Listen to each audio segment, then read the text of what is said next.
Yang ketujuh adalah ulangan berjadual secara konsisten. Ulangan murajaah wajib ada. Kadang-kadang datang anak murid kata, Ustaz, saya penat lah, saya ni kena ke baca banyak macam ni, kena ke?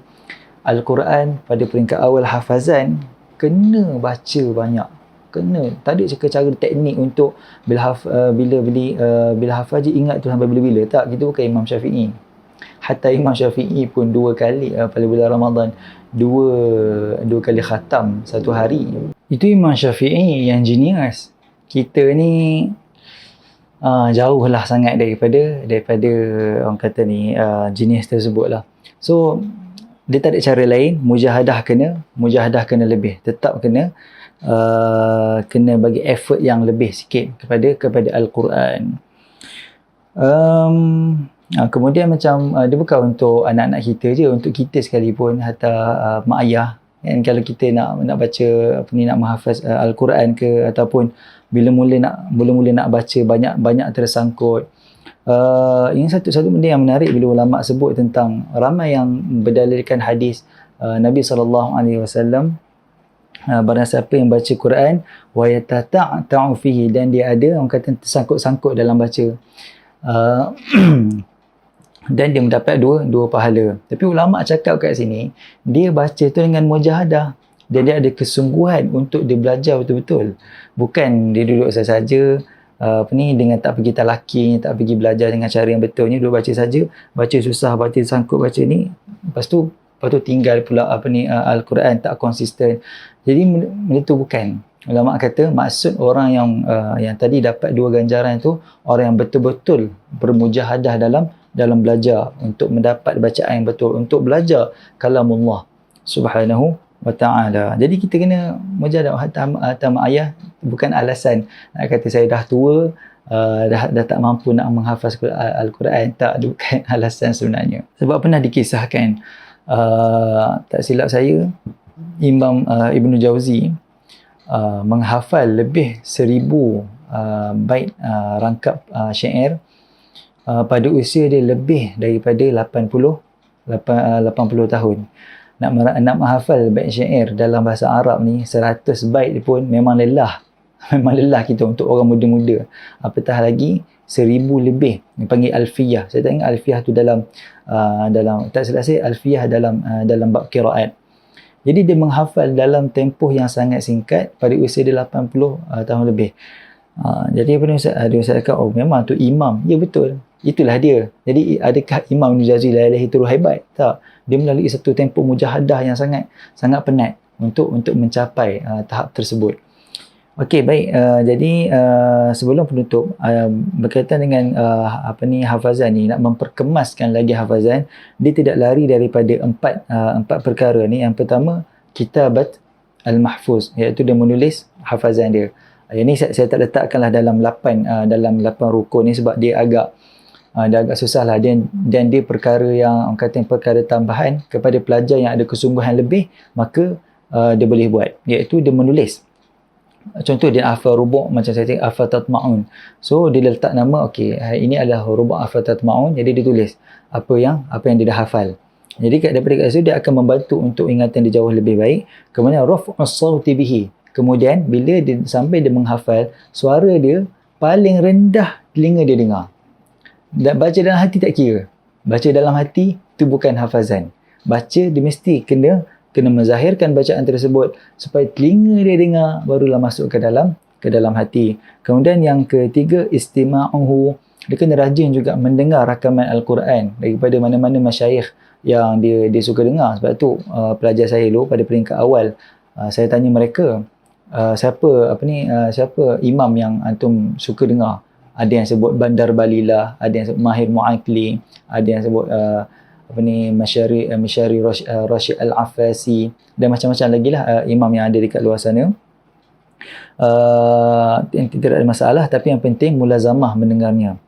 Kemudian last sekali, salatu ba'dihi bi ba'din, iaitu kata ni dia kena contoh bila dia dah hafal rubuk yang keempat, so dia kena menghubung kaitkan rubuk keempat itu dengan yang ketiga. Sebab tu waktu peringkat dia mudarasah, peringkat dia muzakarah, cuba menghayati Al-Quran tersebut, dalam dia cuba mencari makna, dia cuba untuk relate dengan rubuk yang ketiga, dia cuba relate dengan rubuk yang kedua, dia cuba relate dengan rubuk yang pertama, untuk supaya dia dapat memahami dengan baik apa baik yang makna yang Allah Subhanahu Wa Taala ingin sampaikan. Okay, last sebagai penutup, perkara yang ada satu perkara yang saya suka untuk sebut dekat sini sebagai peringatan untuk diri jugalah.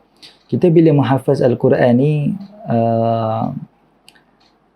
dia satu perkara lain. Dekat Malaysia ni, kita nampak satu zahirah ataupun orang kata ni, istilah dia apa yang bahasa Melayu dia, tapi satu penerimaan yang baiklah masyarakat terhadap orang kata Al-Quran dan terhadap agama sejak mutakhir ni. Bermakna dah ramai dah mak ayah mempunyai kesedaran untuk hantar anak ke tahfiz, supaya apa? Supaya anak hafal Quran, beramal dengan Quran dan menjadi syafaat baginya di akhirat kelak. Satu orang kata yang perkara yang sangat baik. Tapi saya suka untuk kita move kepada tahap yang seterusnya, iaitu kita melahirkan generasi anak menghafaz Al-Quran dengan memahami Al-Quran dengan baik. Jadi kita tak nak, sebab ramai yang menghafaz hanya semata-mata menghafaz. Jadi bila kita tengok kadang-kadang perangai dia tak gaya orang menghafal Quran, memang itulah jawapan dia. Sebab apabila dia menghafaz Al-Quran, dia tidak dilatih untuk orang kata ni i'malul qalb fil Quran. Jadi saya cakap sebelum ni kita ada minda yang sedar ketika mana kita menghafaz, dan ketika mana kita murajaah dan kita ingat, itu kita panggil minda sedar. Minda sepada sedar ni biasa tak berlaku. Kita tengok mana imam contoh dia terlupa. Bila dia terlupa, dia ulang balik pada ayat yang sebelum tu, lepas tu bila dia baca je dia boleh sambung balik.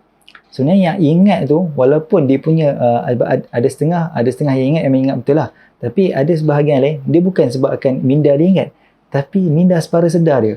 Jadi bila dia ulang dan dia baca balik, tiba-tiba boleh baca je, dan yang baca tu adalah mulut dia, bukan minda dia yang ingat. Aku tak ingat sebenarnya, tapi kenapa mulut aku boleh baca?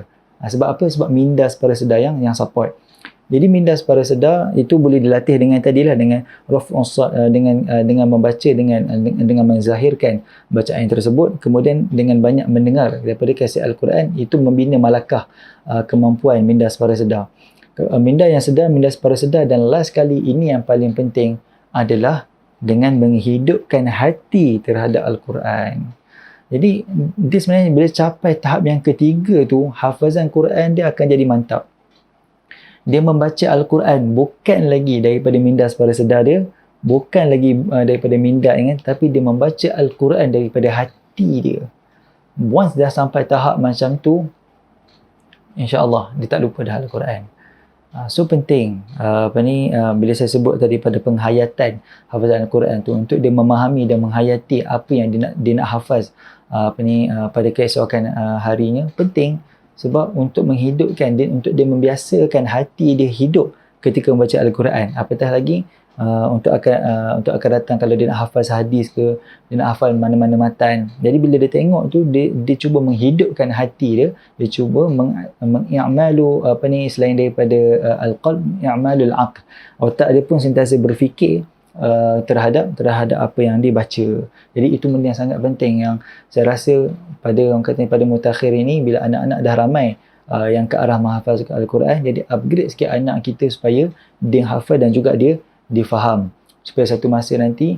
Dan satu kesan dia adalah bila dia jadi imam, dia akan baca dan keadaan dia faham. Sebab ada setengah orang dia hafal Al-Quran ikut style setengah imam baca. Contoh dia ikut style Imam Asy'ari. Tapi bila dia baca, dia tak kena. Sebab apa? Sebab Imam Asy'ari baca dan dia ada feel dia yang tersendiri pada pada ayat tersebut. Tapi kita baca, kita tiru lagu je. Akhirnya kita bila yang belakang ni, lagi kalau yang makmum tu orang yang memahami Al-Quran, minta maaf, dia akan rasa annoying. Annoying sebab apa? Cuba ikut lagu tapi tak ada feeling kat dalam tu. Sebab dia main lagu sedih. Lagu tu sedih, tapi hakikatnya yang mendengar kata tak sedih, annoying. Sebab dia hanya buat-buat. Jadi penting bila anak kita dia hafal dan dia memahami Al-Quran. Jadi bila ada tempat-tempat yang nak kena angkat tinggi suara, ada tempat dia rendahkan, semua tu based on kefahaman dia terhadap makna ayat tersebut. Jadi orang yang mendengar pun subhanallah, dia akan rasa, hatta kalau dia tak faham Al-Quran pun, dia akan rasa yang imam ni baca dengan penuh penghayatan, dan penghayatan itu akhirnya sampai kepada para makmum juga. So ini satu perkara yang harapnya pada masa akan datang, dengan ramainya anak-anak kita menghafaz Al-Quran, ramai juga adalah menghafaz dalam keadaan memahami Al-Quran itu sendiri, insya-Allah. Jadi sampai sini saja, mudah-mudahan perkongsian ini bermanfaat. Aqulu qawli hadza wa astaghfirullahal azim li wa lakum. Assalamualaikum warahmatullahi taala wabarakatuh.